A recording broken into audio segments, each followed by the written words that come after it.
23 with Eric Parker. Welcome back. We just spoke with Representative Pat Boyd about what's happening at the legislature to help police and fire departments recruit and keep officers and firefighters on the force. New London Police Chief Brian Wright is joining us. Also joining us is Keshav Vasudevan. He's the head of product for the company Prepared 911. New London's using some of their new technology. I want to get to Keshav in just a minute, but Chief Wright, I want to start with you. Our last guest was from the legislature talking about how to recruit and retain officers. Is that an issue you're seeing in New London, having to find good people and get them on the force? Yes, it's a national issue. I think it's important that we become more vested, and we have to think outside the box. Can't stay stagnant.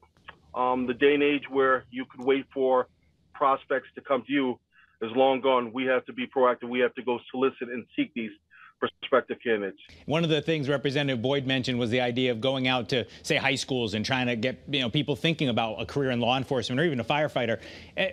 I feel like when I was younger, there were people who were saying since they were kids, I'm going to be a firefighter when I grow up, or if I'm going to be a police officer when I grow up. Is that a challenge for you, getting people to think that way in today's society? It's different. It's a challenge, but it gives us an opportunity to do better and be better. One of the things that we initiate this year, we have a youth academy so we can introduce it to younger kids. So hopefully there's the reinforcement, the bridging of the gap, so we develop an interest possibly. All right, I want to talk to you about this new technology that you're using at the police department. And I think it's interesting, we're talking to a busy police chief. You're obviously in your car out on the road talking to us via Zoom right now. And yet, if someone in New London called 911 a few months ago, all they would have is that voice connection with the dispatcher. So this new program is designed to change that. Is that right, Chief? Absolutely. It's technology which enables citizens to use their personal technology to improve the 911 process. And so what would it mean in real life? What interested you about it, and why, if I'm someone in New London, why do I care that you're doing this? Well, it serves multiple purposes. Case in point, let's take the obvious. You have a situation where someone dials 911.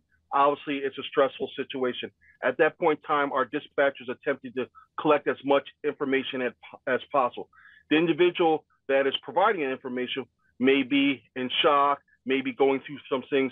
So this allows us to utilize their technology so we can get a preview of what's going on, so we can allocate the appropriate services and not put additional pressure, which is already a stressful situation with the caller. All right, I want to turn to Keshav. He's the head of product development for this company. So what does this mean? The chief's talking about additional information. It's literally allowing him to set up a video link and get a look at what's happening. Is that right? It is, exactly. And it's really empowering public safety officials to gain more control of the situation and be better equipped with more richer data that they before this did not have access to, in order to inform the overall dispatching, response, and investigation process as it relates to helping me. So let's take the example that I gave to the chief. I call 911 in New London. It used to be that I'd be on a landline phone with like a coily cable coming out of it. Now I'm calling from my iPhone. And so what can the dispatcher do? How does it work, Keshav? Tell us the actual logistics of what happens next. Yeah, so one thing when we were architecting this product is we wanted to make sure that this fits seamlessly, not just into the caller's workflow. They're in an exacerbated situation, as the chief said, they're in shock and pain and so on, but also into the dispatcher's workflow. They're doing a million things during a 911 emergency. So we built a product that sits in the dispatcher's end. It's on their computer. And when you call 911, we get the phone number to our system, and then that allows dispatcher to, on their discretion, send out a link to your phone, assuming it's a smartphone that you see as an SMS. You can now, as a caller, click on this link, and with your consent, once the caller has accepted those permissions that we request, you can start to now live stream everything that you are seeing as part of the emergency. You're able to provide GPS location data, again, with your permission and consent, if that is a request from the dispatcher. And all of this could be seamlessly transmitted instantaneously to the people who are coming to help you. Chief, let's use a New London example. Let's say somebody calls you in the middle of winter. They were out for a hike down at Ocean Beach, and they're not quite sure their exact location. This would provide dispatchers a pretty important tool that might not have been there before. Is that how it might be used? Absolutely. First and foremost, I think it's important to know that this technology can't be utilized unless the caller provides us permission to do so, and it doesn't provide us access to any of their other information on their phone. But in a situation where someone is lost, not knowing where they're at, they may use it to show us landmarks, and we, being more familiar with the city and its location, we can kind of pinpoint where they are. It can be used in accidents with injuries, for missing persons, well-being checks. There's a host of opportunities to allow us to provide a higher level of service to our community and stakeholders. And unfortunately, over the past week, we've seen a couple of unfortunate shooting incidents around the country. And I know in having covered some of those, one thing that happens in a mass incident like that is 911 centers get just flooded with calls. Obviously, this now gives those dispatchers the ability to have a whole new type of information. Is that something, obviously, you hope that never happens in your city, but that would be incredibly valuable if you had that kind of response. Is that fair? Yes, it's one of those things you hope you never have to use. But if you need it, it's better to be prepared to not need it and to need it and not have it. So in that example you just presented too, there may be a situation where the caller's not able to speak because of a certain situation. We could preview and see what's going on and once again, provide with the appropriate services needed. Keshav, tell me about, do you have any good anecdotal situations where this has worked? I know it's in use around the country. Yeah, I would say I would say let's preface this into a few use cases that can make this easier to digest. One, I think, is it helps with the overall the ability for dispatch to provide better information as well as informs the dispatch.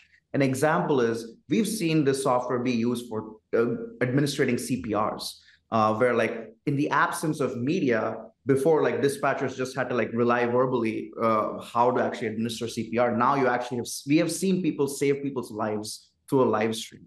And it's so invigorating to be able to work on that. And the second aspect of this is informing the overall response and investigation as well as part of this. So an example that comes to mind is a fire.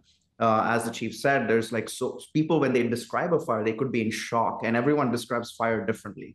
So now you're able to see how big a fire is, and the fire teams could do a lot of pre-planning or on-route sizing. They may determine what is the right exit points, what kinds of equipments they need to be bringing.